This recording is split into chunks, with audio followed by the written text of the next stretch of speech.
Bien. Presente. Sí, ya le escuché. Norato Emily. Presente, profe.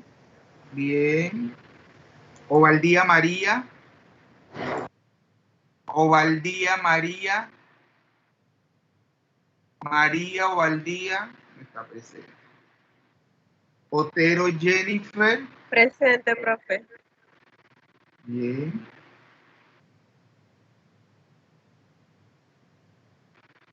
Ovalle Kiara.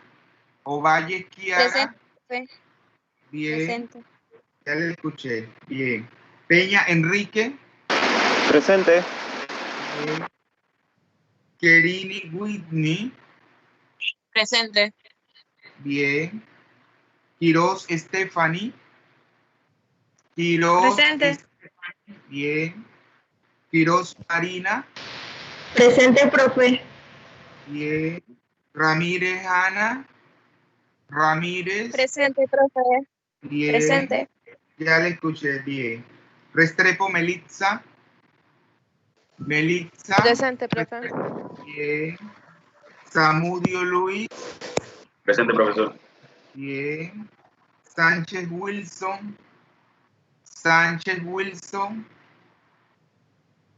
Wilson Sánchez. Está presente. Vámonos entonces a los últimos. Sánchez Kathleen. Presente, profe. Bien. Smith Susan. Smith. Bien. Ella no. Ya le puse la asistencia. Ventura María Ángela. Presente, profe. Bien. Villero Sabina. Presente, profesor. Bien. Vázquez Silvia. Vázquez. Silvia.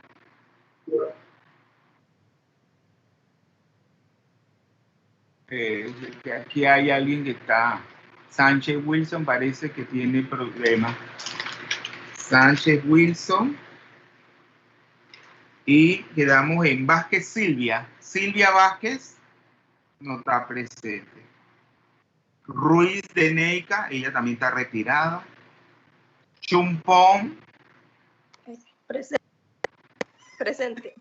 Acuérdense que ustedes tienen hasta antes de hacer el semestral, si ustedes sienten que están débiles, tienen muchas debilidades y eso, yo lo dejo sin nota. No, prefiero eso a poner una mala nota. Eso es para todos. Todos, no soy eso, profesor, y que no, usted ya no se puede retirar. No, no, no, no.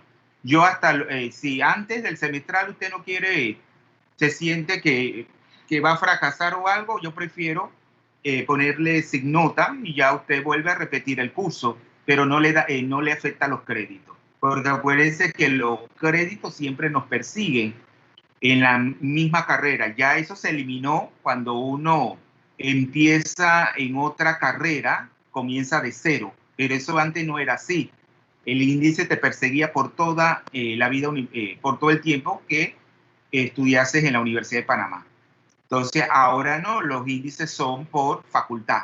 Entonces, si ustedes, por ejemplo, ya sienten que la química, no sé, que no les llena o no quieren seguir la carrera, entonces ustedes se cambian, vamos a decir, arquitectura, ya en arquitectura comienzan con otro índice.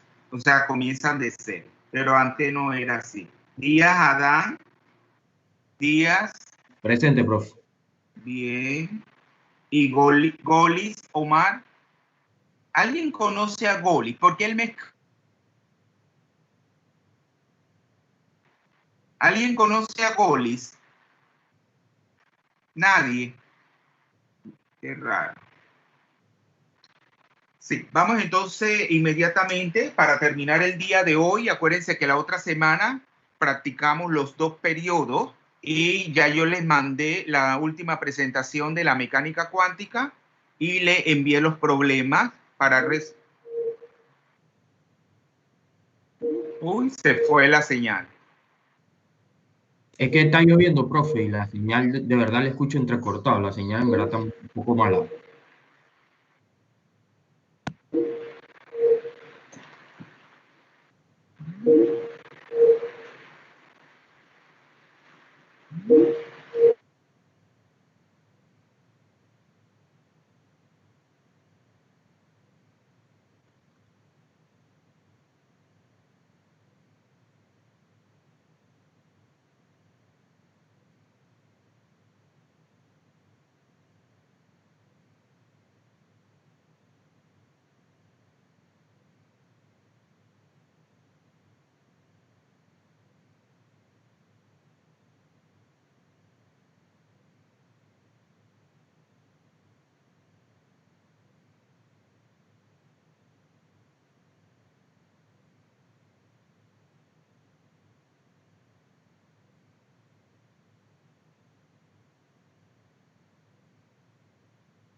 Compañeros, el profesor inició otra reunión para que se salgan de esta.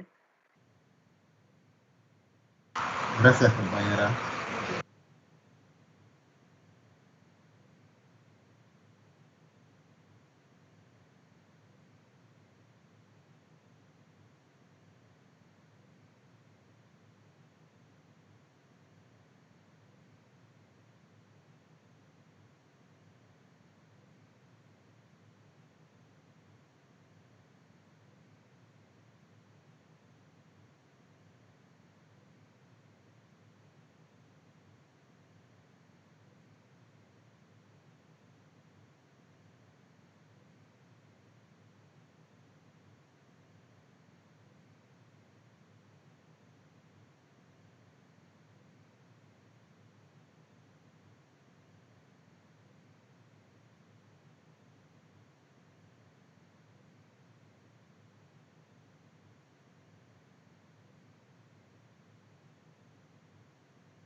y luego, bueno, para resolver un problema que es bastante complejo, como es el caso de los átomos polielectrónicos.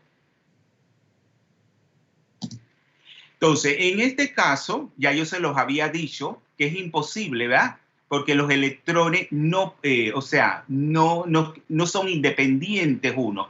O sea, sería el problema resuelto si solamente, pues, yo daría la función de onda del átomo polielectrónico como el producto de tantas funciones de onda como electrones tenga.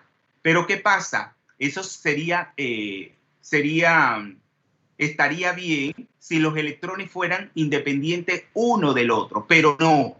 Entre ellos hay interacción que determina, pues, las repulsiones entre ellos, que afecta, como vamos a ver finalizando, la energía tenemos de los niveles, ¿verdad? La energía de los niveles energéticos, valga la redundancia. Entonces, este factor de las repulsiones interelectrónicas es el factor de mayor complejidad, ¿verdad? O el de complejidad más importante para el tratamiento de lo que son los átomos polielectrónicos.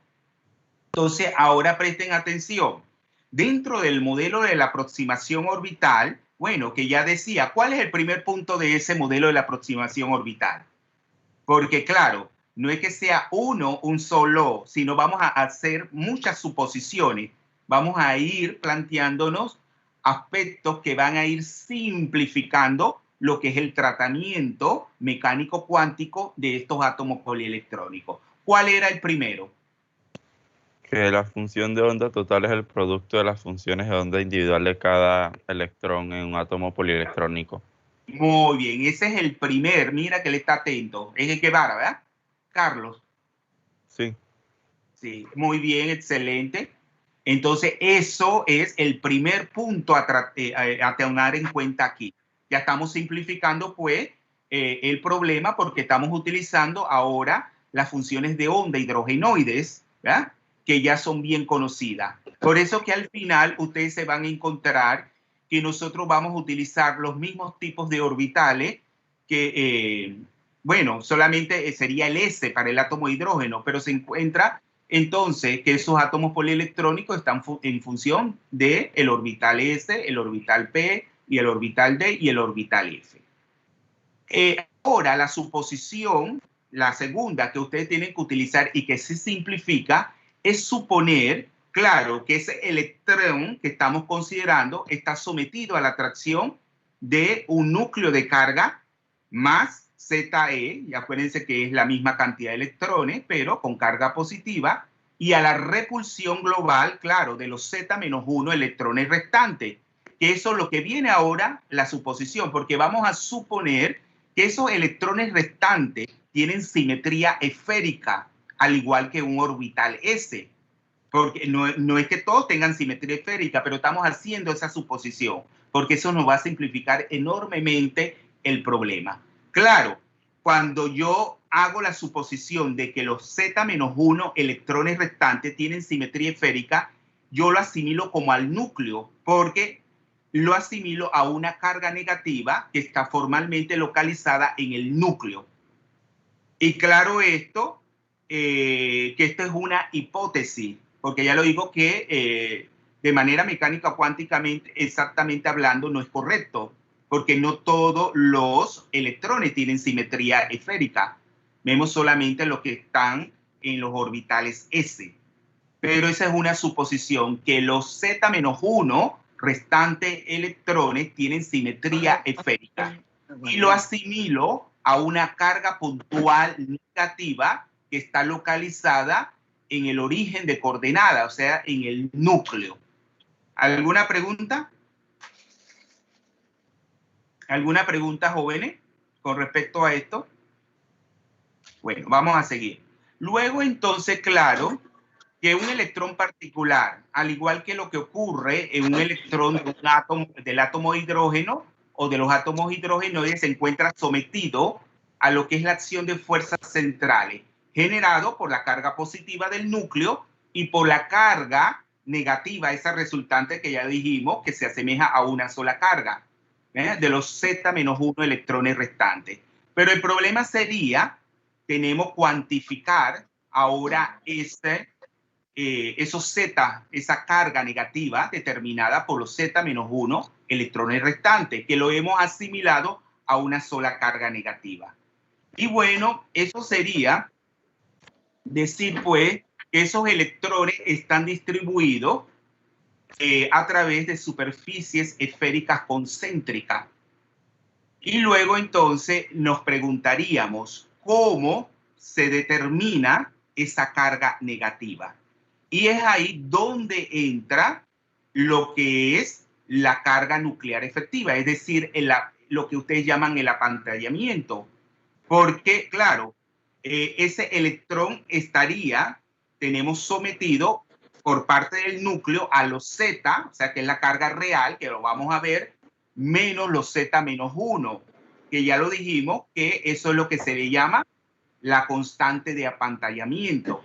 Ya estamos determinando o cuantificando el efecto de esos Z-1 electrones restantes.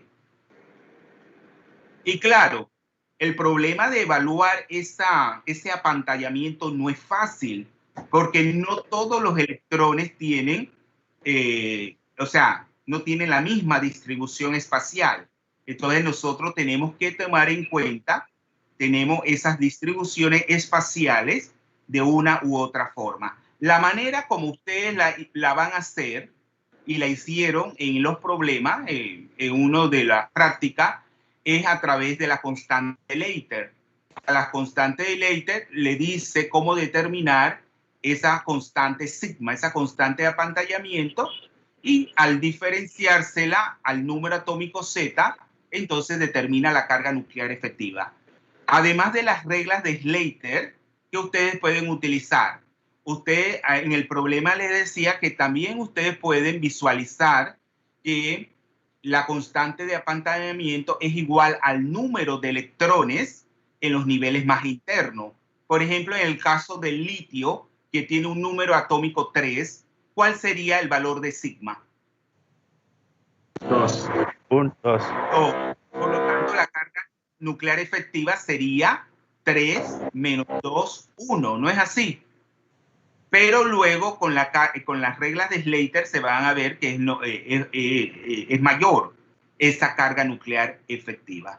Entonces, hoy en día ya ni se utilizan cálculos mecánicos cuánticos sofisticados a través de ordenadores, a través de un método de mucha popularidad en la mecánica cuántica, que es el método de las aproximaciones del campo autoconsistente.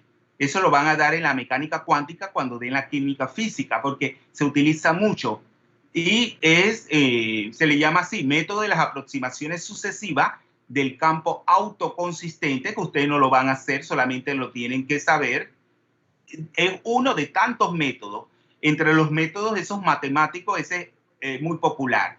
Y también recibe el nombre de Hartree-Fock, ¿verdad? En honor a los químicos que lo desarrollaron. Hartree, anoten el nombre, Hartree, H-A-R-T-R-E-E, Hartree. ¿Lo están escribiendo, jóvenes? Sí, profe. Hartree y guión Fock. Fock, F-O-C-K, Fock. Así se le llama, el método de las aproximaciones, como lo vamos a ver. Porque ahora le vamos a poner una tabla donde se ha determinado la carga nuclear efectiva de los 18 primeros elementos de la tabla periódica. Pero no se ha hecho ni haciendo la suposición de que la constante de apantallamiento es igual al número de los electrones internos en los niveles más internos, ni tampoco a través del cálculo de la constante de apantallamiento utilizando las reglas de Slater. Entonces, claro, cuando yo encuentro el valor esa de la Z efectiva, entonces la voy a sustituir, ¿verdad? La voy a sustituir solamente en la parte radial, ¿verdad? En la parte radial de lo que corresponde de la función de onda, porque ya ustedes saben que las partes angulares no se modifican debido a considerar que las repulsiones que determinan estos Z-1 electrones tengan simetría esférica, que es una suposición porque no todo. Porque la parte angular no depende de Z. ¿De qué depende la parte angular? Es de los ángulos Z y el ángulo Z y el ángulo phi. De esas dos coordenadas tenemos polares. Ya entonces Z, que tampoco no es que es una variable, sino que es una constante, pero claro, inicialmente es la Z, la carga nuclear, pero determinando lo que es esos efectos de repulsión interelectrónica que determinan esos electrones restantes en los átomos polielectrónicos, ella se encuentra modificada. Porque ya ustedes saben que la parte radial, ¿cómo va variando la parte radial? ¿De qué depende la parte radial? O sea, que toma diferentes valores. ¿Por qué? ¿Qué es lo que va a ir variando en ella? ¿Qué es lo que va a ir? La carga nuclear efectiva. No, ya les dije que eso es como una constante, porque claro, cuando usted va a determinar la función de onda radial para un determinado sistema, siempre va a ser igual. Después que determina la carga nuclear efectiva, tomando en cuenta el apantallamiento de los electrones restantes, siempre va a tener ese mismo valor.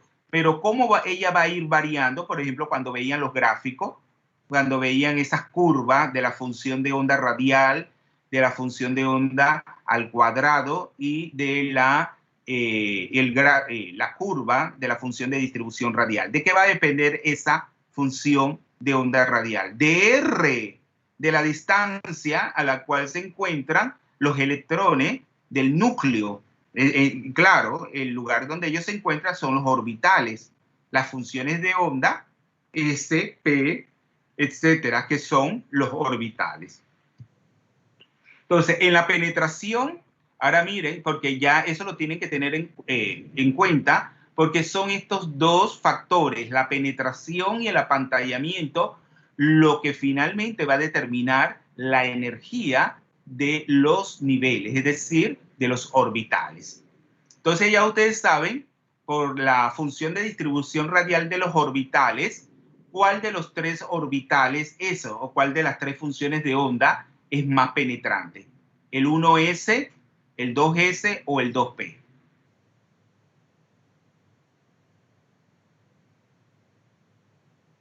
¿Cuál tiene?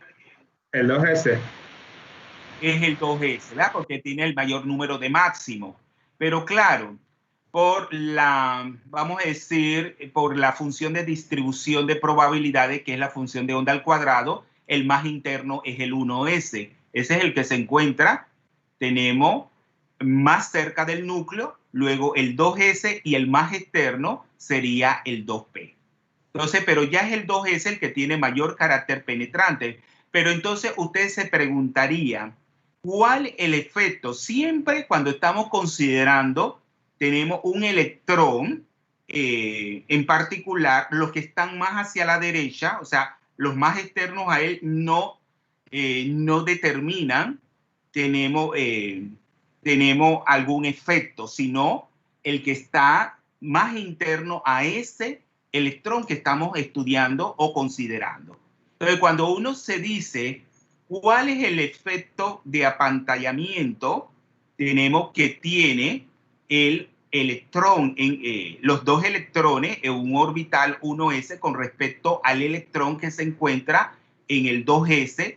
Entonces ustedes van a ver que en realidad ellos no están determinando, bueno, aquí ya estamos considerando uno, ¿verdad? Un solo de los electrones no va a equivaler a una carga negativa, sino va a ser menor. Eso lo vamos a ver ahora, 0,31 se le diferencia, ¿verdad?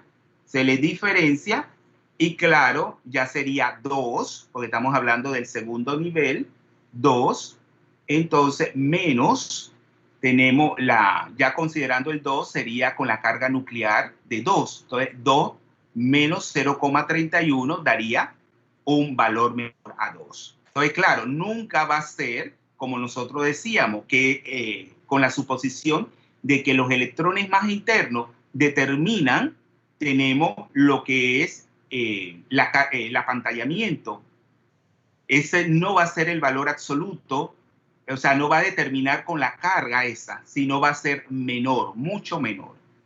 Entonces, cuando más elevado es el número cuántico n de un orbital, mayor número de máxima, ya ustedes saben que presenta la parte radial de la función y por lo tanto ese orbital o esa función de onda va a tener mayor carácter penetrante. Y eso va a ser importante porque luego cuando ustedes visualizan, tenemos de esos 18 primeros elementos donde vamos a determinar la carga nuclear efectiva de cada uno de los electrones ubicados en diferentes orbitales, ustedes se van a dar cuenta que hay una diferencia mayor entre la carga nuclear real, determinado por el número atómico del elemento, y la carga nuclear efectiva. Porque esos electrones, mientras van a ser más externos, ¿cómo van a ser? Que su número, al ser más externo, el número cuántico n es mayor. Y por lo tanto, ¿qué va a determinar? ¿Qué va a determinar? Mientras que tenga mayor número n, van a ser más penetrante. Entonces, eso hace, tenemos variar más la carga nuclear por parte del núcleo. Al diferenciársele, tenemos un mayor valor a esa constante de apantallamiento y por lo tanto la diferencia daría un valor más diferente, o sea, con mayor diferencia con el valor que tenía Z inicialmente. Entonces, condensando, nosotros nos vamos a encontrar, por ejemplo, aquí en la figura. ¿Qué me pueden decir de esta figura? Ahí estamos viendo la representación de la función de distribución radial de los orbitales 1s, que es la línea que es continua, el 1s. Luego tenemos la línea que es entrecortada, que es el 2s, que va a presentar los dos máximos, ¿verdad? Los dos máximos. Y luego la curva que representa el 2p es la que es la línea y el punto. ¿Qué me pueden decir? ¿Cuál de los tres es más penetrante? Dígame, ya me lo dijeron, yo creo que fue Adán. El 2S es el más penetrante. Entonces, cuando uno claro, porque es el que presenta dos máximos, pero el más interno de esos tres orbitales, ¿cuál es? El que está más próximo al núcleo, ¿cuál es? 1s. El 1s, ¿verdad? Es el más interno. Por lo tanto, ese es el que va a determinar, vamos a ponerlo en consideración, cómo va a determinar qué efecto va a tener él sobre la carga nuclear real que van a sentir un electrón que está en un orbital 2s o en un 2p. Entonces, van a ver que el electrón que está en el orbital 2s, ¿verdad?, que es el más penetrante, está menos apantallado por ese electrón en el orbital 1s. Y el electrón que está en el orbital 2p, entonces es el que está más apantallado. Por lo tanto, ¿dónde será la carga nuclear efectiva mayor?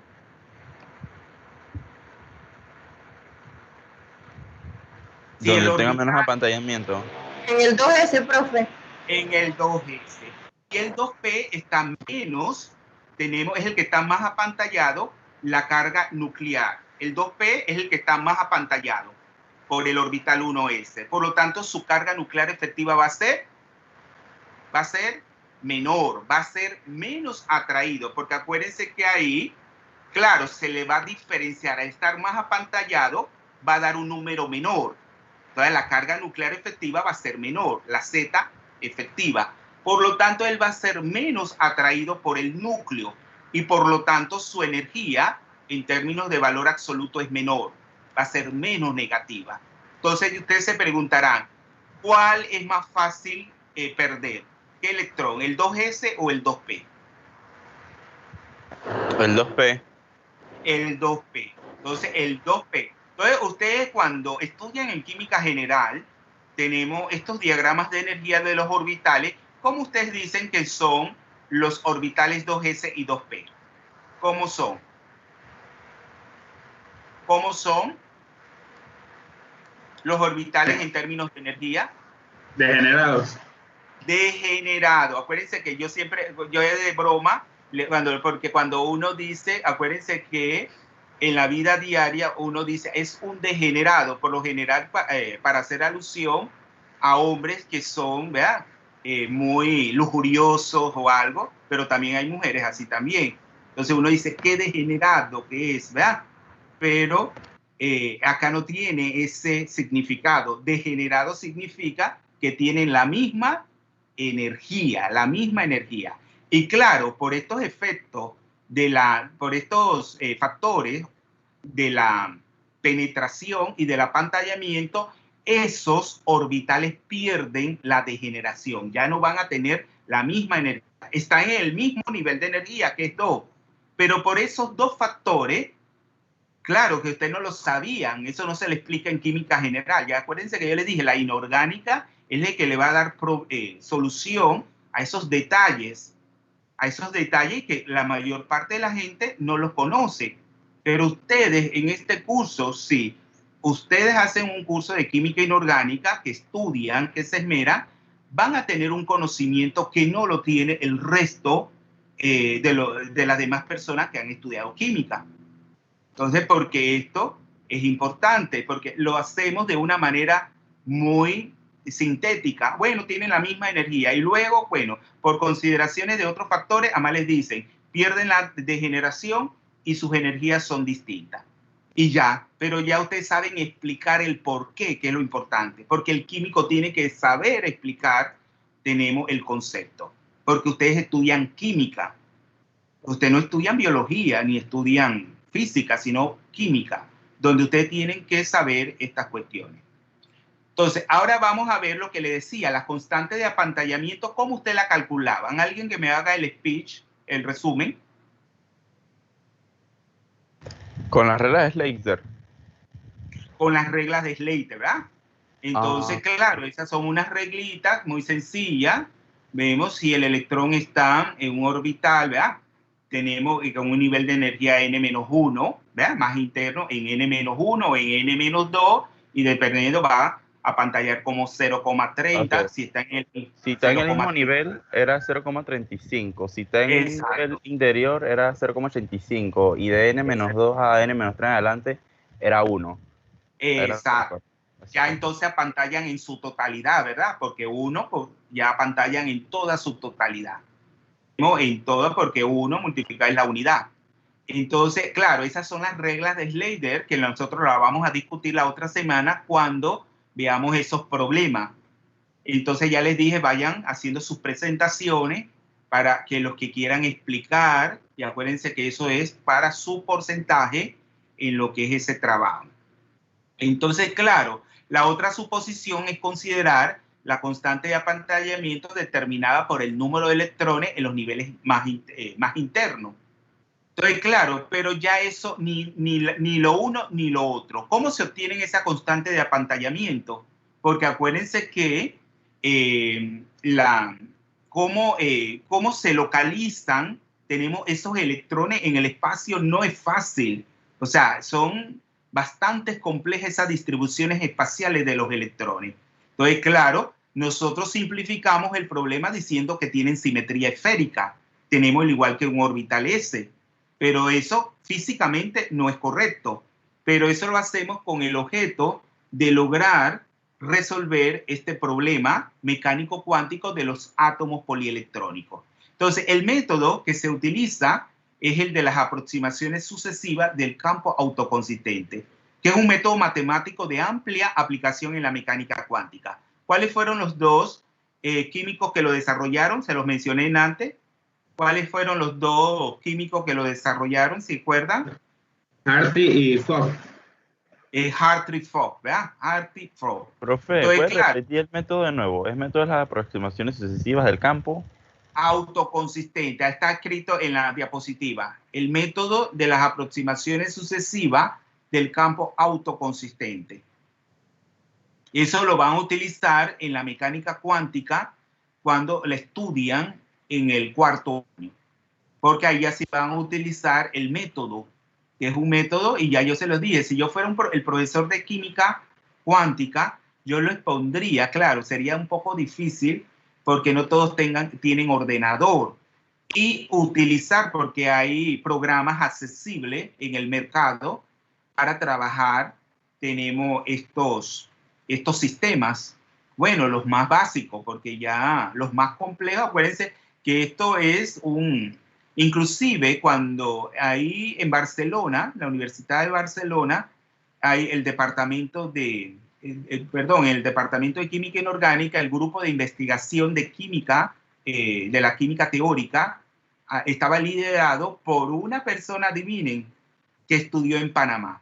O sea, los padres de él emigraron de España a Panamá. Entonces él estudió en La Salle, su secundaria, y luego regresaron a Barcelona. Pero adivinen, ese señor es una eminencia, apellido Reverté. Inclusive se le ha dado la medalla de las ciencias por parte de Francia. Y adivinen la eminencia que es. Y el orgullo es que estudió aquí en Panamá su secundaria en el Colegio La Salle. Pero es una eminencia ese señor. Y es químico teórico. Entonces ya ustedes saben que partiendo con el átomo de hidrógeno, porque vamos a describir un poco las constantes de apantallamiento que se observan en los 18 primeros elementos de la tabla periódica, determinado esa carga nuclear efectiva por ese método mecánico cuántico. Entonces, en el caso del átomo de hidrógeno, como hay un solo electrón, ahí no hay nada que hacer. O sea, Z es igual a 1 y ahí no hay otro electrón que va a determinar una repulsión.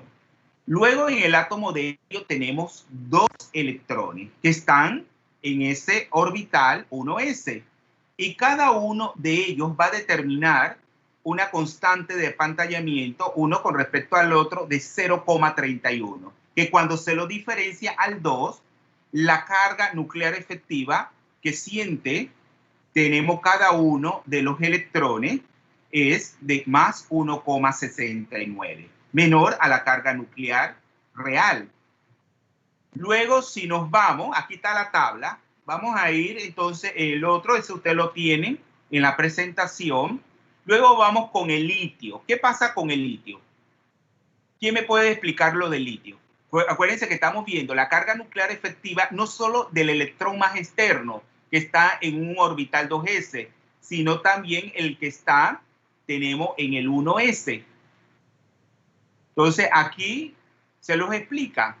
En ese último electrón, del caso del litio, que está en un orbital 2s, él está sometido a una carga nuclear efectiva de 1,28. Esa carga nuclear efectiva es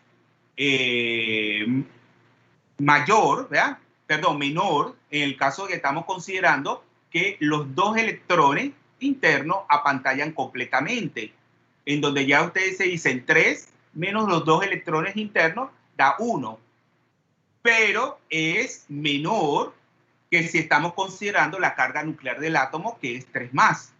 Entonces está en el medio.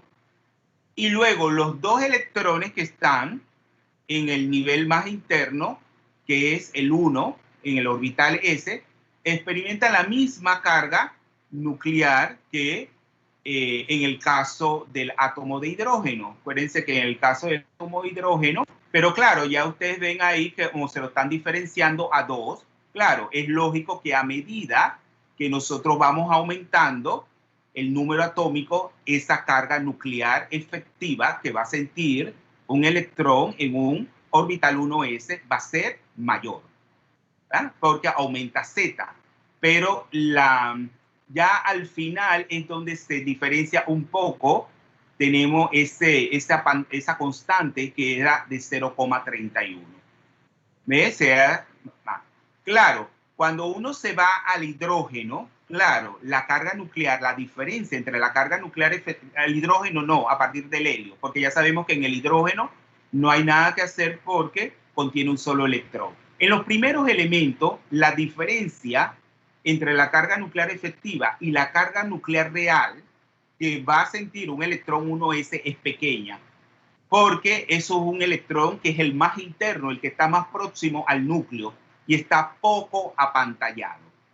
Siempre lo que está más apantallado son los electrones tenemos más externos. Y claro, ellos al ser más penetrantes determinan también afectan pues lo que es la constante de apantallamiento. La constante de apantallamiento de un electrón 1s de los primeros elementos, como lo ven en la tabla, es aproximadamente igual a la que se observa en el helio, 0,31, lo que demuestra la pequeña influencia que tienen esos electrones que están más de los electrones externos sobre los electrones más internos, que sería lo que están en un orbital 1s. Luego, esa constante de apantallamiento va aumentando, esa 0,31 va aumentando en los últimos, los cuales tienen un mayor número de electrones externos que son cada vez más penetrantes. ¿Por qué son cada vez más penetrantes? Porque caen en orbitales que tienen un mayor valor de n, el cual su función de onda va a tener un mayor número de máximos y por lo tanto lo hace más penetrante. Eso hace que ya la diferencia entre la carga nuclear real y la efectiva no sea pequeña, sino es más grande. Tenemos para esos electrones que son más externos y que están muy apantallados por aquellos electrones ubicados en esos orbitales que son muy penetrantes. Entonces, eso mismo se lo dice, pues, en el caso del párrafo S. Y luego, cuando ustedes veían, bueno, ya ese caso ya lo hemos visto cuando estudiamos la curva del 1s, 2s y el 2p.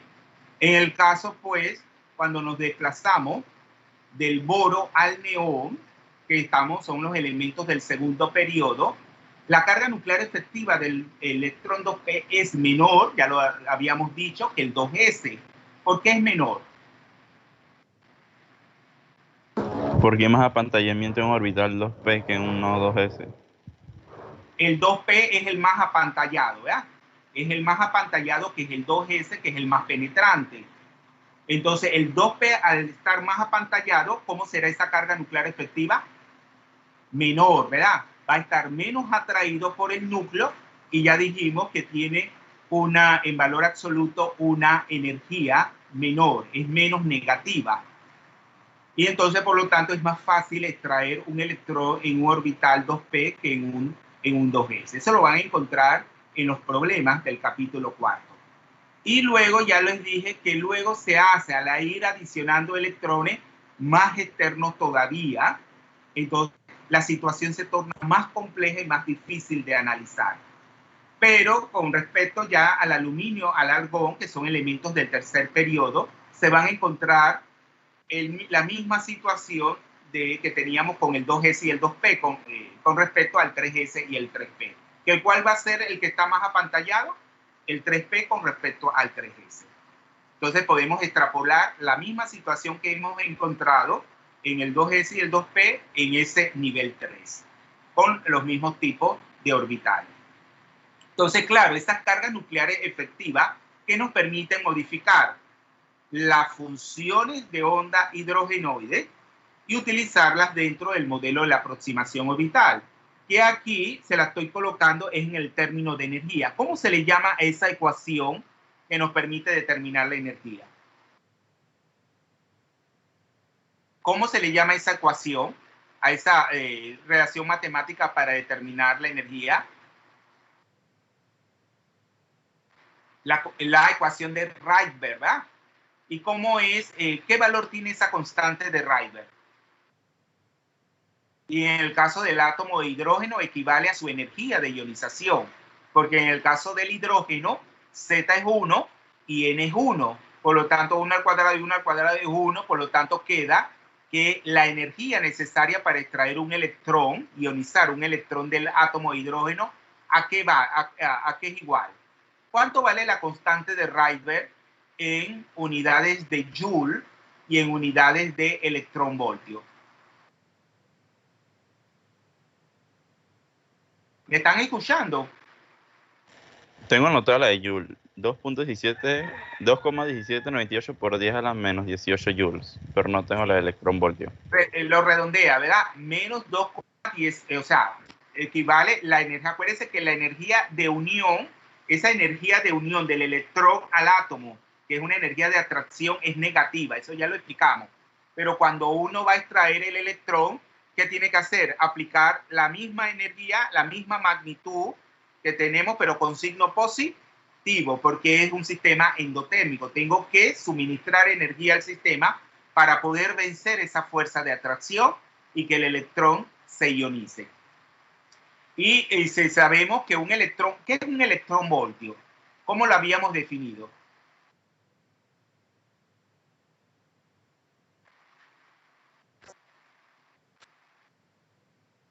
Es la energía, ¿verdad?, que toma un electrón cuando se le aplica una diferencia de potencial de 1 voltio. Y por lo tanto, habíamos dicho que un electronvoltio era P, la carga del electrón. O sea, es la carga cinética, la energía cinética, vemos que es que toma pues el electrón al aplicársele una diferencia de potencial de 1 voltio. Por lo tanto, electronvoltio, ahí es la carga del electrón. ¿Y cuál es la carga del electrón? Un electronvoltio, ¿a cuánto vale la carga esa del electrón? 1,6 por 10 a la menos 19 joule. Entonces, si ustedes hacen la conversión, ¿cuánto obtienen de la R en electronvoltio? Háganlo de una vez, calculadora a mano. Jóvenes. Profe, ¿podría repetir la definición, por favor? Sí, bueno, eso no es necesario. Acuérdense que todas las unidades de medida y las magnitudes físicas tienen una definición según el sistema internacional. Eso es, el kilogramo tiene una definición, que es la cosa de una masa de iridio, ¿verdad? Inclusive eso está en un museo de Francia. Todas las unidades. Es la energía cinética que se le transfiere a un electrón, ¿verdad? Que se le transfiere a un electrón cuando es sometido a una descarga de 1 voltio. Eso es lo que es el electronvoltio. Es la energía cinética que se le transfiere a un electrón cuando se le somete a una diferencia de potencial o a una descarga de 1 voltio. Entonces, claro, un electronvoltio es 1,6 por 10 a la menos 19 joule. Por lo tanto, si yo quiero transformar esa constante de Rayleigh de 2,18 por 10 a la menos 18 joule en electronvoltio, ¿qué aplican el factor de conversión y qué valor le daría R? Aunque yo voy a colocar en el examen los valores de la constante, eso no se lo tienen que aprender de memoria, pero no sé, el ejercicio es importante que lo hagan para que se den cuenta de dónde salen esos números. ¿Cuál es el valor que obtuvieron?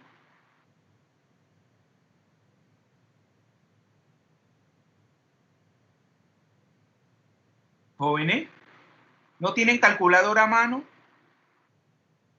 ¿Me están escuchando? Jóvenes.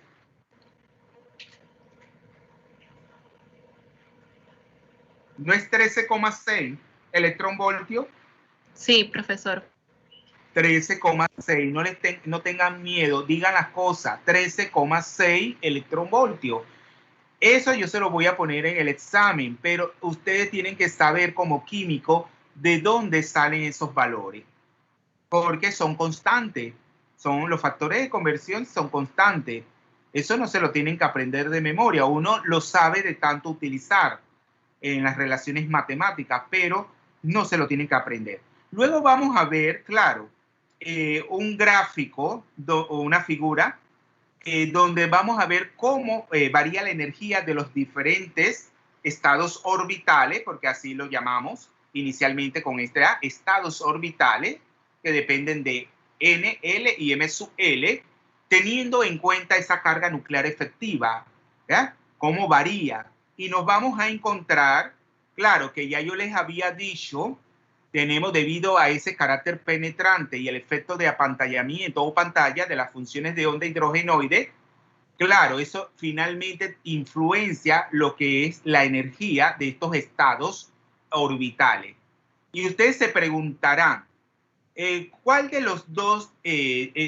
esos dos estados orbitales tiene mayor energía, el 3D o el 4S? ¿Cuál de ellos dos tiene mayor energía, el 3D o el 4S? 4S. El 4S, según el número cuántico principal, el 4. Pero ¿qué pasa? Nosotros ahora en el gráfico, ese gráfico lo hemos obtenido aplicando la mecánica cuántica a través del método de la aproximación orbital. Haciendo todas esas suposiciones, yo todo eso lo introduzco en el ordenador, en la computadora, y obtengo unos valores. Claro, cuando yo voy, que paso del, vamos a ver, aquí lo tengo en la tabla periódica, cuando yo paso del argón al potasio, ¿verdad? Porque claro, el argón yo lo termino en 3P6 y ya entonces en el siguiente periodo que comienzo con el potasio es que yo voy a tener en consideración el 4S y el 3D.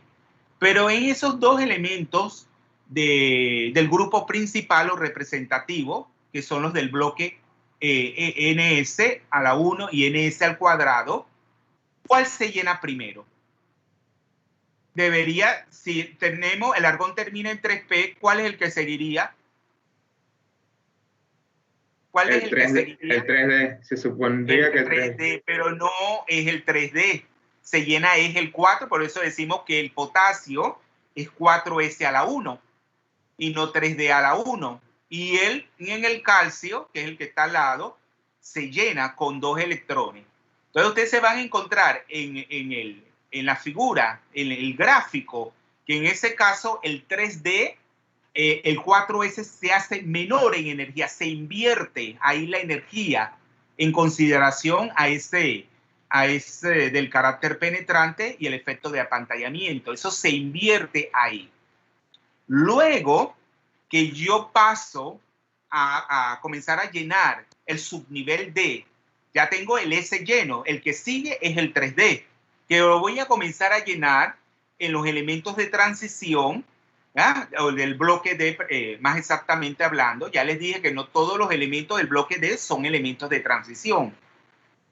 Entonces, comienzo a llenar el subnivel D desde 1 hasta 10 electrones. Pero ya a partir de ahí, que en el caso del expandio con número atómico 21, que va a tener una carga nuclear efectiva determinada, ya ahí se invierte. El 4S queda por arriba en energía y el 3D queda con menor energía. Pero ¿qué hacemos con estos elementos?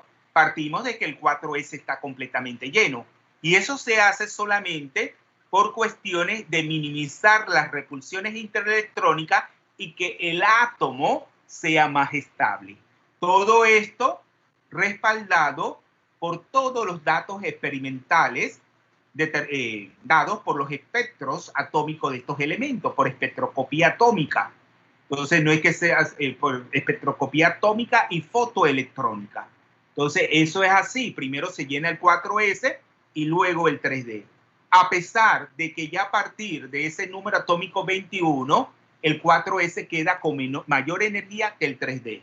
Entonces sería lógico partir ahora del 3D, a comenzarlo, y después el 4S. Cuando hemos llenado los con 10 electrones, el subnivel D, comencemos a llenar el S, el 4S, pero no es así. Y ustedes, claro, que ustedes sin saber tanta mecánica cuántica, ustedes lo hacían de manera correcta en química general. ¿Utilizando qué?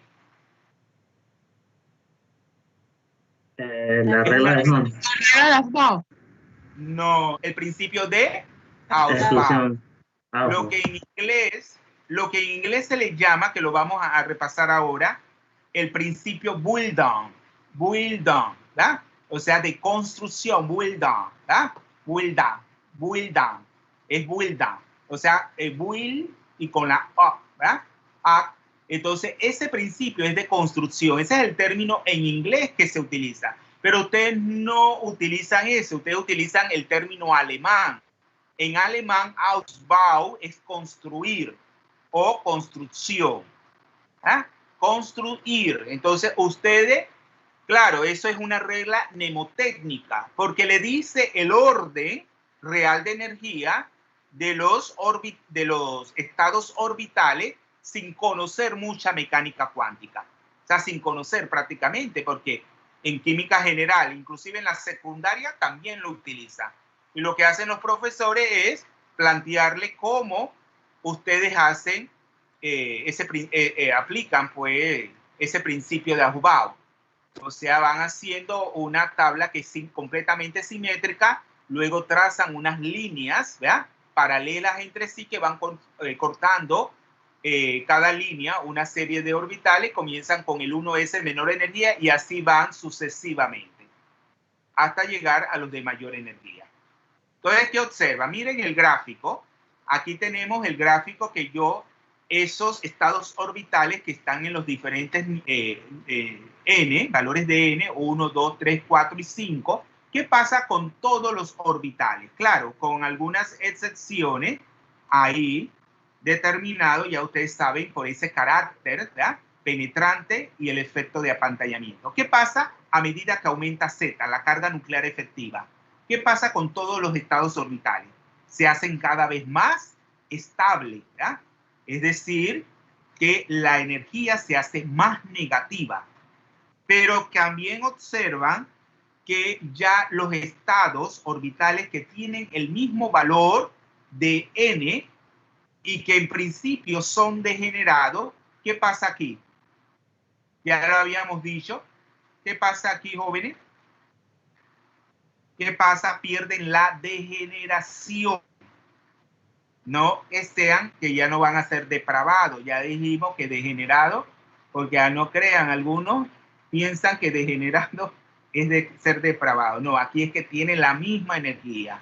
Ya con esas consideraciones mecánicas cuánticas, ya del factor, los factores que son el carácter penetrante y el efecto de apantallamiento, entonces ya ellos pierden la degeneración. Entonces nos vamos a encontrar lo que yo le decía, el principio de Boulden, ¿verdad? El principio de Boulden, donde yo voy a llenar esos estados orbitales, que es lo más, ya dijimos que al inicio nosotros decimos, el electrón está en tal orbital, no debemos decir que está en tal estado orbital. Entonces, claro, lo vamos distribuyendo desde el estado orbital de menor energía a los de mayor energía, ¿verdad? Y claro, ya usted está más familiarizado no con el principio del Boulden-Haag, sino el principio de Aufbau, que significa lo mismo, es construir.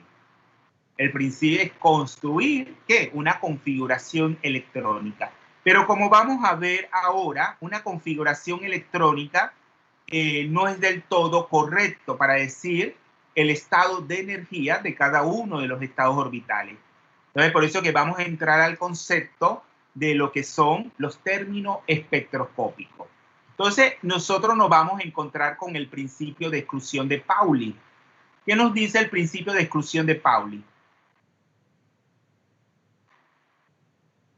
Que dos electrones no pueden, ¿verdad?, con el mismo spin, o sea, con el mismo estado de spin, que ya ustedes saben que es en realidad el m sub s, es el número cuántico, el número magnético de spin.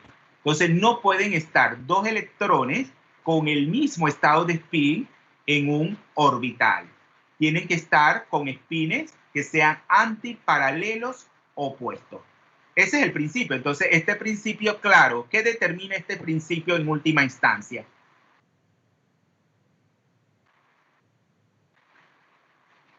¿Qué determina? Eso ya lo aprendieron en la química general. ¿Qué determina este principio en última instancia? ¿Qué es lo que, qué restricción impone este principio? ¿Están escuchando, jóvenes?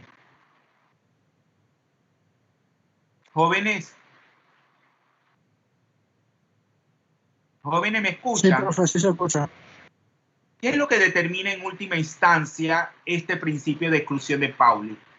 Y claro, esto también tiene una forma matemática bastante compleja, pero claro, la elegancia de esto y de es que se dice de una manera tan sencilla y lógica y no se tiene que recurrir a esa matemática tan compleja, y por eso yo le digo, los químicos estamos más familiarizados a trabajar con cosas intuitivas, ¿verdad? Con cosas intuitivas que sean más palpables y que nos quedemos ahí en la matemática. 2, que en cada orbital como máximo, ¿cuántos electrones haber? 2. Claro, porque ¿cuántos estados de spin existen? 2. 2. Si hubieran 4 estados de spin, entonces podrían haber 4 electrones por orbital, pero como solamente hay 2 estados de spin, tienen los electrones, entonces claro, solamente pueden haber como máximo 2 electrones por orbital. Entonces ahora sí nos vamos, ustedes los mencionaron, la regla de máxima, así se le llama, de máxima multiplicidad de Hahn. Entonces, claro, cuando ustedes se van a un elemento como el carbono, ¿verdad?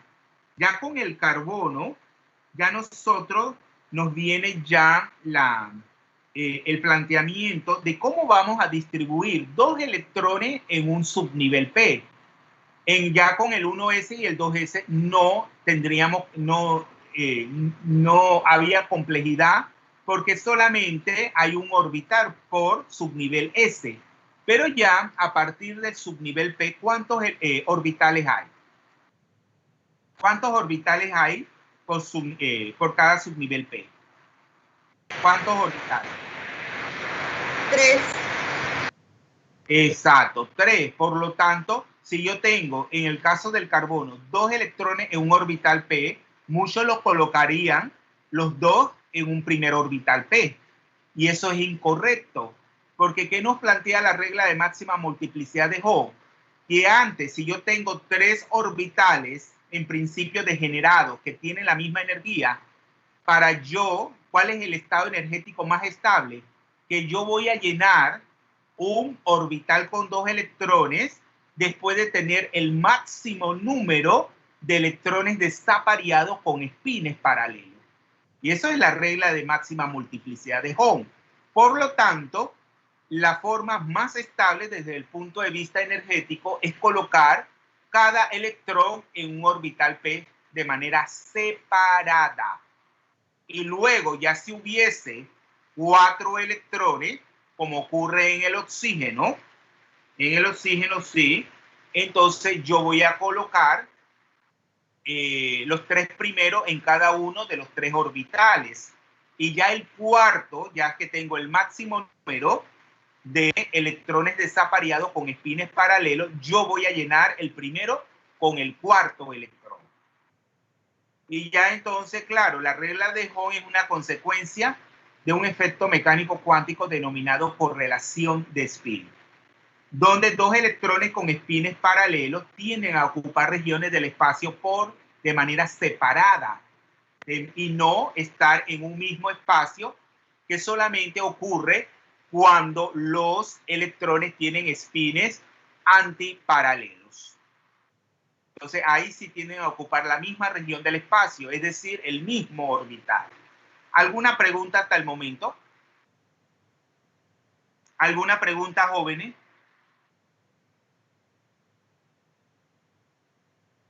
¿Han entendido todo?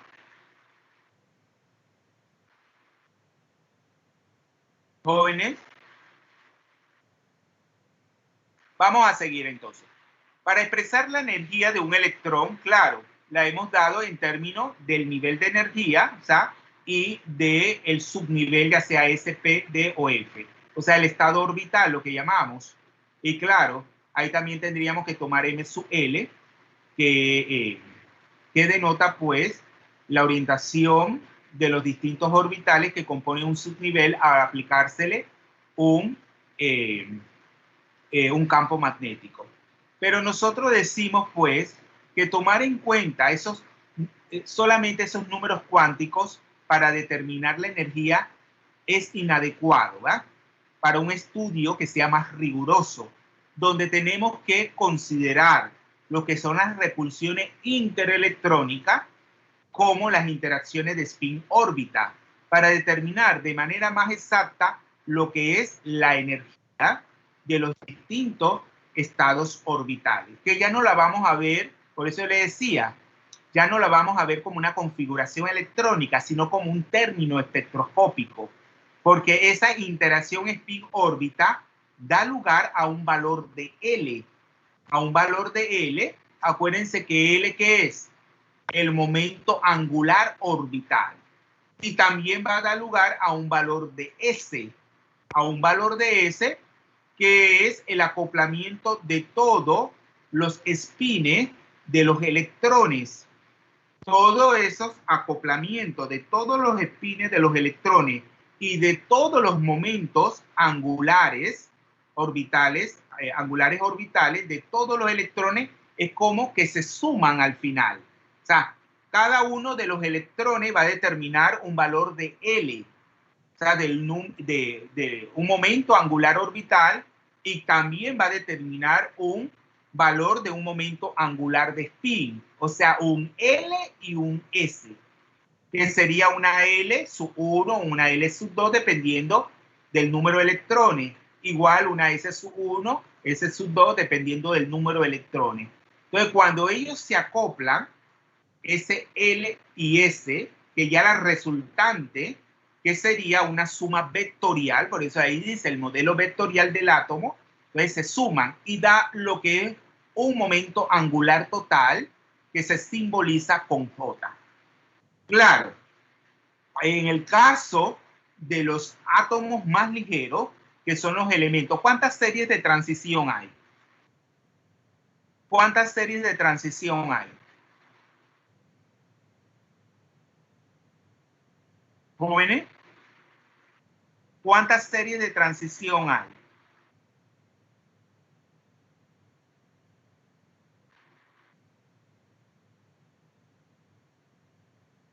¿Dónde comienzan los elementos de transición? Creo que 2. Bueno. Hay 3, ¿verdad? Hay 3, porque ustedes se van a encontrar, cuando ustedes tienen el calcio en el periodo 4, ya el escandio, ahí comienza la primera serie de transición y termina en el cobre, porque ya el zinc no, en realidad no es un elemento de transición. Ya yo les dije, porque ahí todo, tanto el orbital, el subnivel S como el D está completamente lleno de electrones. Esa sería toda esa fila representada por el periodo 4, es el que se comienza a llenar el subnivel 3D desde 1 hasta 10 electrones. Eso representa la primera serie de transición. ¿Y cuál por analogía sería la segunda y la tercera serie? Guevara.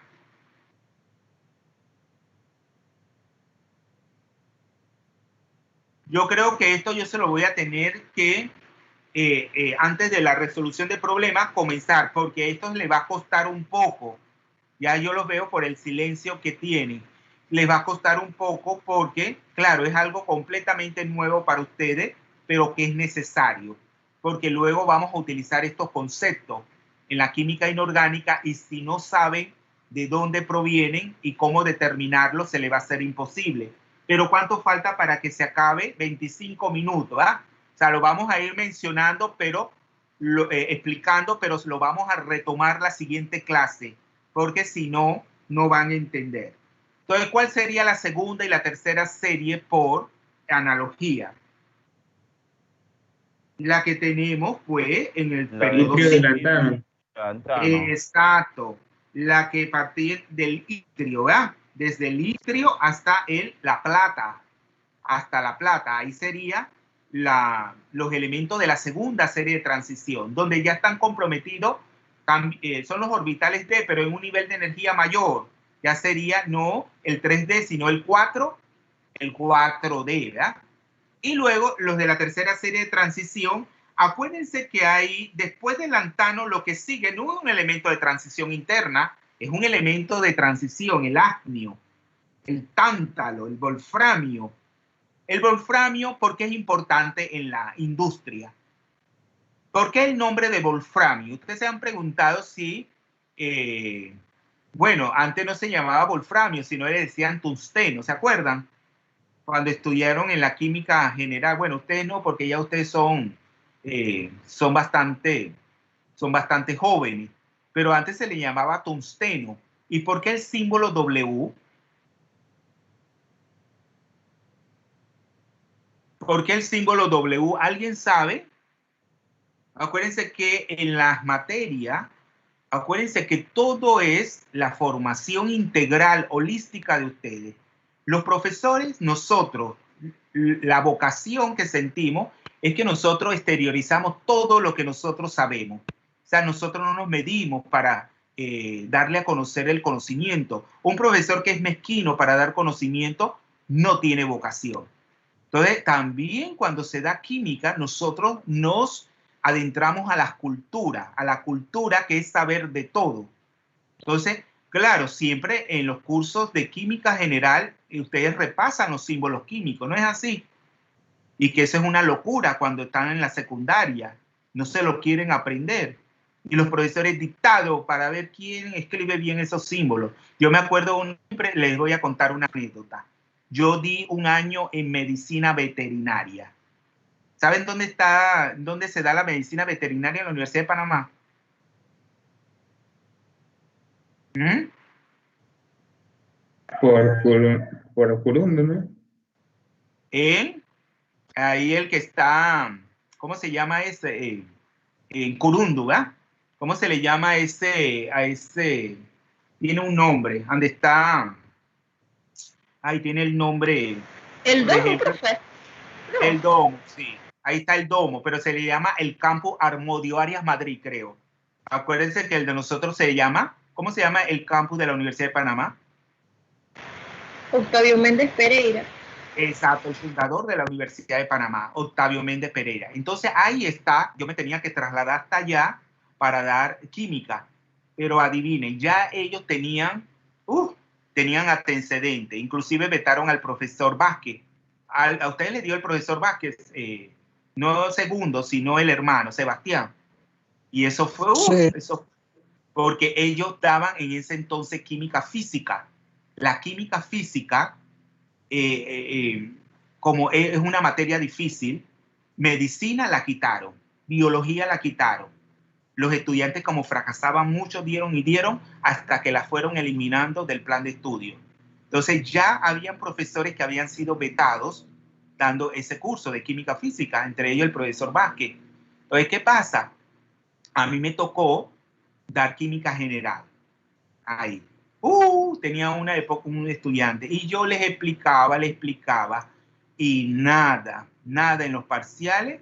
Bueno, al final de esos pocotón estudiantes quedaron tres estudiantes. Pero una anécdota es que yo en un examen, creo que era de estequiometría, de reacciones de doble desplazamiento, de estequiometría de reacciones de precipitación, reacciones ácido-base. Bueno, yo le puse un problema que inclusive lo habíamos hecho en clase, que era era manganeso, era con respecto al manganeso. Y adivinen qué ellos escribían. Magnesio. Ellos no sabían los símbolos químicos, tenían tantas carencias. Y bueno, yo no tenía la culpa, yo daba la clase, pero bueno, ellos tenían un decano también que los cargaba, porque eso también hay que decirlo, era paternalista. Entonces, ¿qué pasa ahora, hoy en día? La medicina veterinaria no tiene ningún curso de química en su plan de estudio. ¿Ustedes se imaginan cómo ellos salen? Cuando la medicina, ¿cuál es la base de la medicina? ¿Qué ciencias son la base de la medicina? La química, la biología y la física. Y si tú no das química, ¿cómo tú vas a explicar? Pobrecitos perritos, es algo horrible. Entonces, por no querer estudiar. Porque yo sí quiero ser doctor, y que, perdón, no son doctores, son licenciados en medicina. Doctor soy yo. Otra persona que ha hecho estudio de doctorado. Acuérdense que doctor es un grado académico. No es el que es médico, es doctor. No, es un grado académico. Entonces uno tiene que, además de estudiar tu licenciatura, irse a una maestría y después estudiar un doctorado. Son más de 12 años de estudio. Entonces las personas quieren ser doctor sin llegar a estudiar estas ciencias básicas. Entonces, ¿cómo tú vas a explicar el fenómeno médico? Que es todo física, química y biología. Es una locura, pero eso es lo que está ocurriendo en la Universidad de Panamá. Entonces, claro, cuando yo tengo los elementos de la primera serie, ¿qué se le aplica? Se le dice que son elementos ligeros. ¿Por qué son elementos ligeros? Que tienen menor número de protones y neutrones. Acuérdense que el Z ahí es menor. Entonces se le llaman elementos ligeros. Inclusive, cuando estudiamos los elementos de transición, se le llaman los elementos tempranos y los elementos tardíos. ¿Cuáles serían los tempranos? Los elementos de transición tempranos. Los que tienen menor número de grupo, ¿verdad? O sea, del 3, 4, 5, y ya los últimos son los elementos tardíos, ¿verdad? Entonces, claro, a esos elementos que son los más ligeros, se le aplica, en cuanto al acoplamiento L y S, se le aplica el denominado acoplamiento de Russell-Saunders, así se le llama, o acoplamiento LS. Pero para los más pesados, los elementos de la segunda y la tercera serie, ese acoplamiento no es S, sino el JJ. Es lo mismo, pero en el sentido de que aquí se visualiza por electrón. O sea, cada electrón va a tener un momento angular, una bocina, una bocina.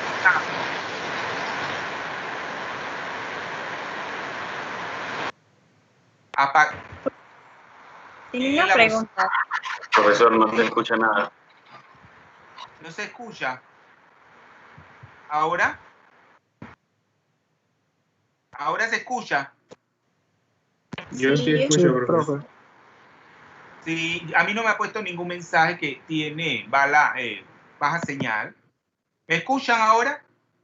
Sí. Sí, profe. Es que había un ruido de una bocina. Había un ruido de una bocina. Entonces, lo que les explicaba... Dígame. Es que no escuché bien cuando dijo por qué... O sea, ¿por qué el zinc y el cadmio y el mercurio no se toman en cuenta como, o sea, en las series? Elementos de transición. Son elementos del bloque D. Son elementos del bloque D porque tienen electrones en los orbitales D. Pero como el orbital D está completamente lleno de electrones, con 10 electrones, su química se asemeja más a la química de los elementos representativos y por lo tanto no se consideran elementos de transición. Y claro, la IUPAC, ¿saben qué es la IUPAC? Eso lo vamos a ver mucho aquí en química inorgánica. ¿Qué es la IUPAC? Las normas de la IUPAC. ¿Qué es la IUPAC?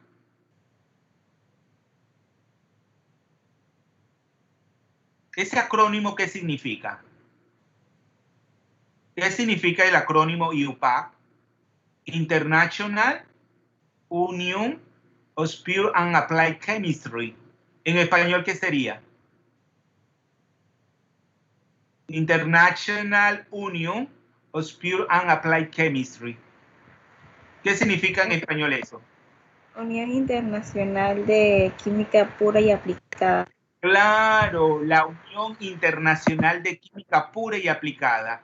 Y ella es la que determina todas las normas implícitas en la química, que ya ustedes saben que la química tiene su propio lenguaje, su propia la forma de formular, de nombrar los compuestos. Entonces ellos han dado una definición de lo que es un elemento de transición. Y dentro de esas definiciones, y esa definición dice que un elemento de transición es todo aquel que tiene un subnivel D incompleto de electrones. ¿Y cuándo ese subnivel D está incompleto de electrones? ¿En qué intervalo? Cuando contiene ¿cuántos electrones? De tanto a tanto. ¿Cuánto? Si tiene de 1 a 3, es como que se encuentra más lleno cuando tienes 10 o semilleno y hay mayor estabilidad. No, de 1 a 9, tan sencillo, de 1 a 9. Porque para que sea completo de electrones tendría que tener 10. 2 electrones por orbital, por cada uno de los 5 orbitales. Si tiene ya 1, ya sería un elemento de transición. Pero si contiene 9, como es el caso del cobre, la plata y el oro, también son elementos de transición. Ya a partir, entonces, del grupo 12, que es el zinc, el cadmio y el mercurio, ya eso sí están completos, el subnivel D con 10 electrones. Entonces, lo que yo le estaba diciendo, que el acoplamiento JJ, que es un acoplamiento también del momento angular orbital con el momento angular de spin. Pero acá se visualiza por electrón. Cada electrón determina un acoplamiento de el momento angular de spin y el momento angular orbital. Pero en el otro no. En el otro usted hace una sumatoria de todos los L1 de cada electrón y luego una sumatoria de S, a obtener el S resultante de todos los S de cada uno de los electrones. Y luego se acoplan ese L resultante con ese S resultante para dar un J mayúscula que se representa como, que se nombra como el momento angular total. Entonces, en el caso, tenemos de los momentos angulares independientes, ¿verdad? De cada uno, o sea, no independientes, de cada uno de los electrones, yo lo simbolizo como L sub I. O sea que yo voy a tener un valor de L para cada uno de los electrones. Y claro, eso hace una resultante cuando yo lo sumo vectorialmente, porque es una sumatoria vectorial de ese momento angular orbital. ¿Y cuáles son sus valores? Desde 0 hasta 1, 2, 3, hasta el infinito, dependiendo de, bueno, no hasta el infinito, sino dependiendo de los valores que tenga cada uno de los electrones, los valores de L, ¿verdad? Y claro, ahí que yo voy a hacer, jóvenes, ¿qué yo voy a hacer ahí? Yo voy a aplicar, ¿se acuerdan que cuando ustedes determinaban los M sub L de un valor de L determinado, ¿qué serie ustedes utilizaban? ¿Qué serie? La serie de Clebsch. ¿Se acuerdan de esa serie de Clebsch-Gordan? Si yo tengo 2 electrones, vamos a hacer el ejercicio. Si yo tengo 2 electrones en un subnivel D, ¿cuánto vale el L sub I, o sea, el L sub 1 y el L sub 2 para cada uno de los 2 electrones? ¿Cuánto vale?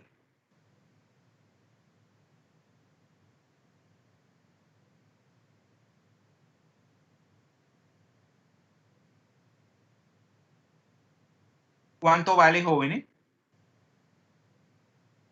Si L sub I, o sea, el L sub 1 y el L sub 2, si un electrón se encuentra en orbital D, ¿cuánto? ¿No se acuerdan de esta tabla de equivalencia de cuánto vale L para cada letra?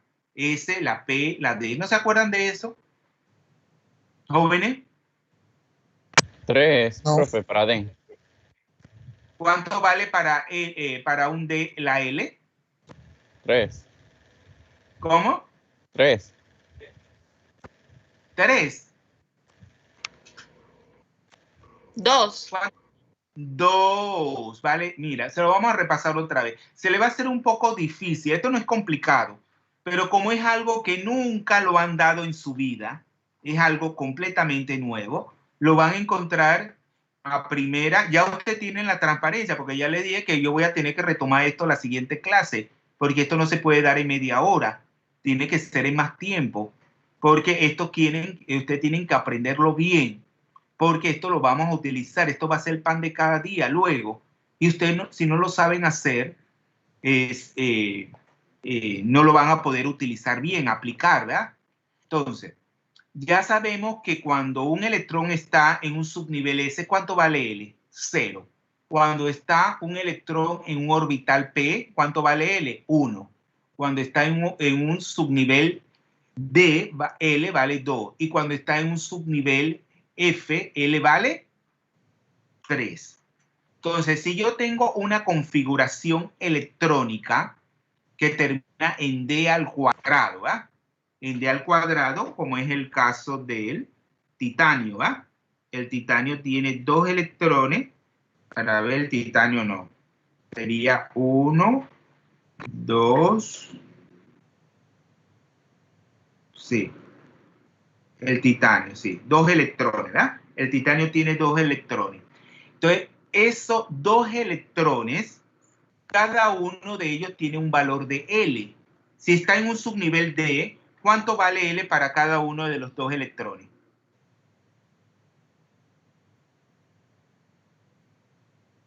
¿Cuánto vale? Vale 2. Pero ¿cómo se encuentra la resultante? ¿Cuál es la resultante ahí? La resultante aritmética. Si ustedes suman 2 más 2, ¿cuánto es? Si ustedes suman 2 más 2 es 4. 4. Pero ese no es el único valor que puede tomar la L resultante. Porque acuérdense que yo les dije que eso es un acoplamiento vectorial. Vemos un acoplamiento vectorial de los diferentes valores de L sub I. Se acoplan vectorialmente para dar una L resultante, al igual que lo hacen los espines. Entonces, eso ustedes lo pueden encontrar, esos diferentes valores de la L, aplicando la serie de Clebsch-Gordan. ¿Qué nos dice esa serie de Clebsch-Gordan? Hagan el paralelismo o la analogía cuando calculan los M sub L para un determinado valor de L. ¿Qué ustedes hacían? En esa serie de Clebsch-Gordan. Acuérdense que no pueden olvidar nada porque todo se da por algo. En esa serie de Clebsch-Gordan, cuando yo tengo que L vale 2, ¿cuáles son los valores que puede tomar M sub L? Menos 2 y 2. No, no solamente esos 2, sino desde... Menos 1. Desde menos 2 a 2, pasando por 0. A más 2 pasando por 0, porque voy simplificando, ¿ah? O sea, sería menos, abro paréntesis, 2 menos 1, ¿cuánto es? 1, menos 1, pero luego menos, abro paréntesis, 2 menos 2, ya caigo en el 0. Y voy a tener los mismos valores absolutos, pero con signo positivo del otro, vemos del otro lado, de la recta algebraica. Pero ¿qué pasa aquí? Aquí igual, yo tengo 2 valores de L sub I, o sea, un L sub 1 y un L sub 2. Entonces, ¿cuáles son? 2 más 2, pero yo puedo ir desde 2 más 2 a 2 menos 2 pasando por 0. Por lo tanto, yo voy a obtener ¿cuántos valores? Hagan el ejercicio. ¿Cuántos valores voy a tener? 5. 5. Voy a tener 4, 3, 2, 1 y 0. Y eso representa, vemos, la parte algebraica, la parte vectorial. O sea, y me lo da esa serie de Clebsch-Gordan. O sea, los valores de L resultante, el total, así la suma aritmética me daría 4. Pero yo voy a tener cada uno, entonces esos valores de L va a representar un término espectroscópico. Y que nosotros vamos a utilizar ahora es una letra mayúscula para representar el término espectroscópico que representa cada valor de L resultante, que iría desde 4 hasta 0. Sería 4, 3, 2, 1 y 0. Para el valor de 4, ¿cuál sería el término espectroscópico ahí? La letra, pues, del término espectroscópico, que sería la letra mayúscula. Y que utilicen lo mismo que decíamos. Para un L igual a 0 es 0. Para L igual a 1 es P. ¿Cuál sería la letra ahí? Para un L igual a 4. A partir de F, que L, para F, L vale 3. Utilizamos la F mayúscula. Pero a partir de F, ¿qué letra utilizamos? La G de gato, ¿no es así? FG, A, B, C, D, E, F, G. ¿Cuál es la letra que sigue en el alfabeto después de la F? la G. Entonces, ahí, acuérdense que ahora lo va a escribir en mayúscula. En mayúscula, la letra del término espectroscópico, ¿ya? Que es el acoplamiento de los momentos angulares orbitales de cada uno de los electrones. Y eso van a ver que va a determinar cambios en la energía. Entonces, luego, claro, yo también tengo que los espines individuales se van a acoplar entre sí para dar un momento angular resultante del spin. Acuérdense que aquí no se confunda. Tenemos los S, siempre es un medio. Entonces, claro, ellos pueden tomar valores de un medio a n sobre 2 para un número impar de electrones. Y de 0 a n, siendo n un entero, para un número par de electrones. Ya sabemos que cuando dos electrones están apareados, vemos su spin es de 0. Cuando están desapareados, cada uno va a determinar con un valor de un medio. Y esto es importante porque el valor de esa resultante del momento angular de spin, determina lo que es la multiplicidad de spin, que en definitiva, según las llamadas reglas de Ohm, el valor de S, mientras mayor sea el valor de esa, mientras el mayor valor de S va a dar una multiplicidad de spin, que es igual a 2S más 1, da mayor, ese término será más estable. Que al ser más estable, ¿cómo será su energía? ¿Mayor o menor? ¿Cómo será su energía? Menor. Menor. Entonces, siempre eso es importante, determinar el término espectroscópico como el nivel de energía menor, porque a partir de ahí, ¿qué se va a dar? ¿Qué es lo que nosotros veíamos con el electrón? ¿Qué puede él dar? ¿Qué puede darse en un electrón cuando pasa de un nivel a otro nivel? De un nivel de energía menor a un nivel de energía mayor. Una transición electrónica que puede dar origen a un espectro, ¿verdad? A un espectro electrónico. Que eso casualmente se lo estoy dando a los muchachos de química porque la profesora Maritza no se lo pudo dar en el semestre, entonces tuve que partir de ahí. ¿Y qué problema? Porque los muchachos no se acordaban de nada. Entonces, por eso ustedes tienen que saber esto en los cursos que vienen de química del otro semestre, inclusive de este. Ustedes tienen que saber estos términos. Entonces, claro, con respecto a los dos electrones, ya para terminar aquí, porque esto no se preocupen, esto lo vamos a retomar el día martes de la otra semana. Lo vamos a retomar. Inclusive les voy a hacer, voy a hacerle unos diagramas con mi letra y les voy a tomar una foto y se los voy a ir presentando para que no se pierda. Entonces se dice que una configuración electrónica es como una descripción incompleta de dónde se encuentran los electrones. ¿Por qué yo les digo esto? Porque si usted tiene una configuración electrónica donde dice que dos electrones están en el subnivel D, ¿qué ocurre? ¿Cuántos orbitales hay en un subnivel D? 5. Hay 5 orbitales. 5, pero ahí yo no estoy especificando en cuál de esos orbitales se encuentra el electrón. Yo solamente estoy diciendo hay dos electrones en el subnivel D. Entonces, existe el término del término estadístico en química inorgánica que son los microestados. Es decir, que cuando yo distribuyo, yo puedo distribuir esos dos electrones de manera muy diversa, ¿verdad? Entre los 5 orbitales D. Pero claro, tengo que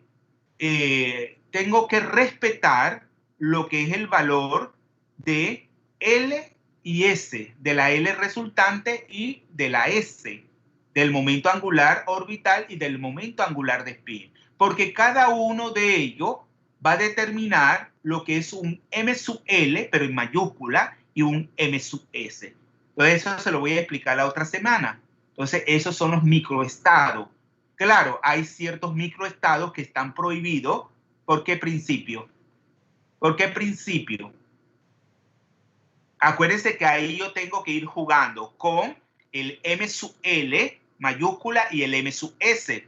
Entonces, claro, los electrones, si están distribuidos en esos 5 orbitales D, van a tener un valor de M sub L determinado. O sea que si yo tengo que L vale 4, la L mayúscula 4, los valores de M sub L, ¿cuáles serían?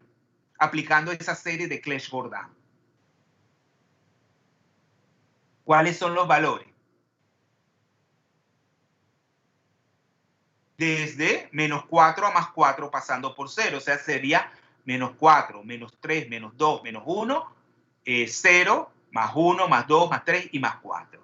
Pero si yo quiero obtener el microestado que cumpla con ese valor de M sub L, que sea de 4, ¿cómo pueden estar esos dos electrones en cada uno de esos dos orbitales D? ¿Cómo tienen que estar para que dé 4? Acuérdense que esos valores de M sub L individuales, ¿cuáles son? Más 2, más 1, 0, menos 1 y menos 2. Para que dé algebraicamente más 4, ¿cómo tienen que ir esos dos electrones? ¿En qué orbital? ¿Con qué valor de M sub L? ¿Con qué valor de M sub L? No sería más 2, porque más 2 y más 2, ¿cuánto es? Más 4. Pero si están en un orbital que tiene el mismo valor de M sub L, ¿cómo tienen que ser sus espines? Opuestos. Opuesto. Entonces yo me voy a encontrar que solamente un microestado hay para ese valor de M sub L y que le corresponde si está en un M sub S igual a 0. Porque claro, si yo tengo dos electrones y cada uno tiene un valor de 1/2 de S, ¿cómo serían los valores de M sub S?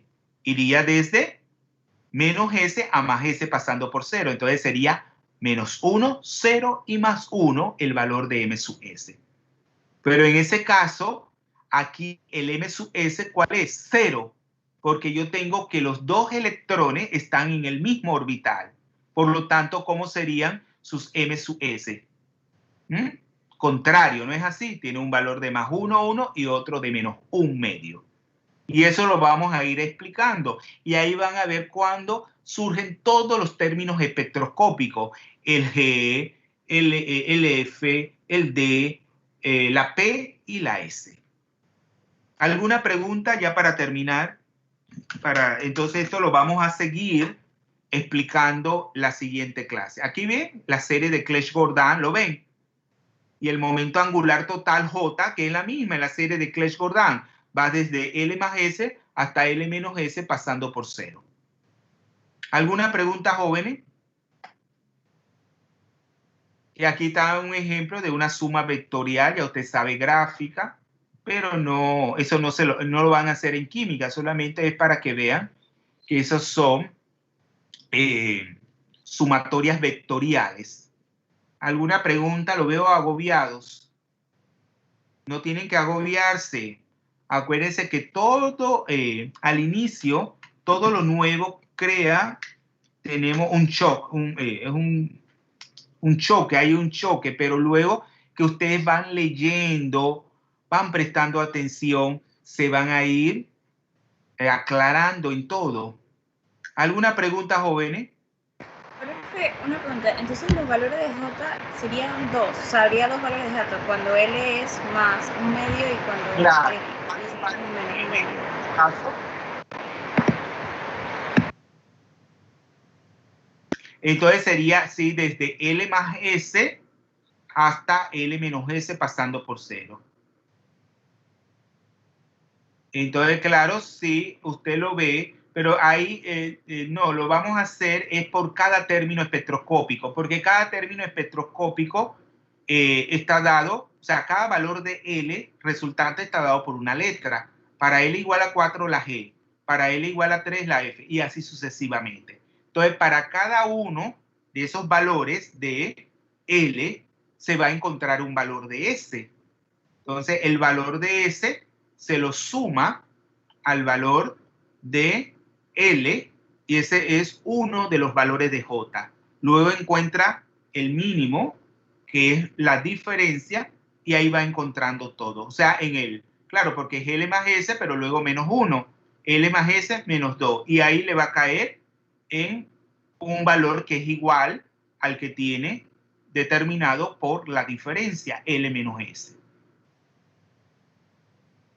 Así es, esto es algo nuevo, pero es necesario. Es necesario que aprendan los términos espectroscópicos, porque es la base de otros temas de espectroscopía. ¿Alguna otra pregunta?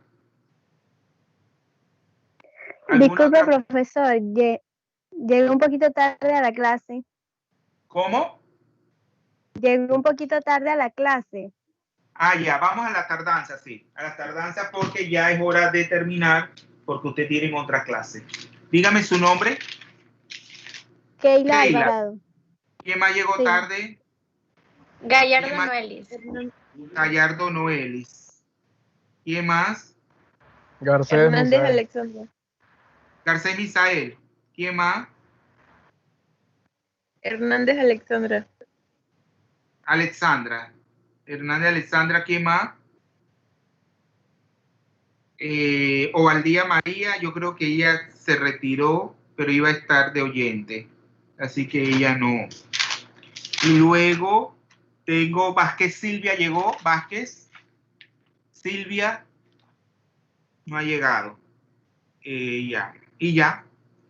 Entonces nos vemos el día martes. Estudien, lean, vayan haciendo los ejercicios del capítulo 4. Y ya acuérdense que de aquí terminamos, practicamos y nos vamos al primer parcial. Porque todavía quedan muchos contenidos, mucho. No vamos a poder terminar. Porque esto es así. ¿Alguna otra pregunta, jóvenes? ¿Alguna pregunta? Entonces, si no tienen preguntas, nos despedimos pues hasta mañana, hasta el próximo martes. Que pasen buen fin de semana. Estudien. Entonces voy a cerrar. Jóvenes. Hasta luego, profe. Hasta luego. Estudien.